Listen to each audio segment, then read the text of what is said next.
Chapter 8. Hopeless. It's dark as hell outside, and a cold morning too. Hunting Team B makes their way across the runway towards Hangar 2. "You really think they got to Hangar 2? Comments one of the hunters. "I hope so. I've barely killed 5 of these monsters all week," comments another.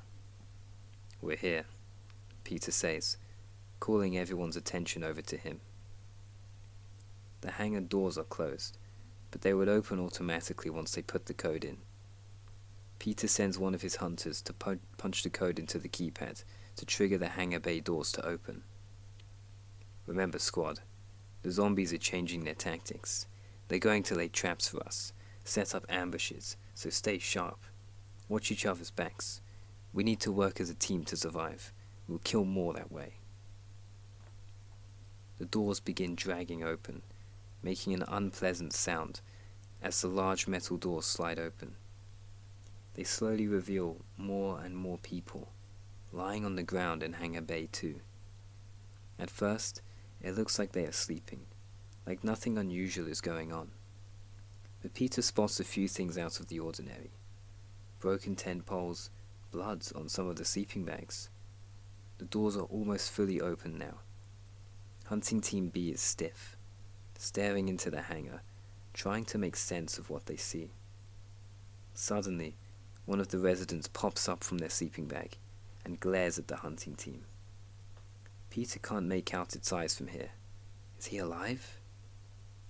His question is answered before he gets a chance to speak, as a loud scream emerges from the zombie ahead of them. Suddenly, every body in the hangar jumps up and into a sprint towards the team. This team of 5 is now faced with a horde of maybe 80 zombies swarming at them. They open fire, but it's of little use. The panic fire mostly misses or hits the chest. Any zombies that fall are immediately replaced by another that just jumps over the corpse like nothing. The team is overwhelmed as zombies crash into them and begin to tear them apart, limb from limb. John watches helplessly through his binoculars from the rooftop of Hangar 1. "John, what do you see?" Victoria says, uneasy at his stillness and silence.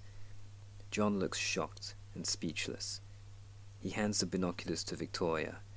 She quickly snatches them and takes a look. "Oh my God!" She's frozen for a moment, taking this in. It's just like in the first days. Victoria remembers the first outbreak. The zombies weren't very smart then, but the spread of the virus was faster than anyone could have prepared for.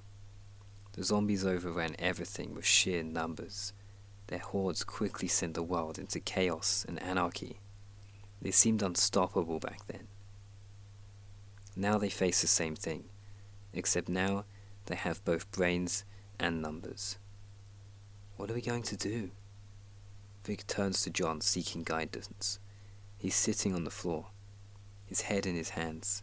He looks broken. "I can't do it anymore," John yells. "Over half our people are dead right now, all because I neglected some stupid radio check." Seeing John break down like this is even more terrifying to Victoria than the hordes of zombies out there. If John breaks, she might have to take charge of everything. She squats down to meet John. "John, please," Victoria begs. "We need you. You can't blame all of their deaths on you." "I can't do it, Victoria," John replies, crying.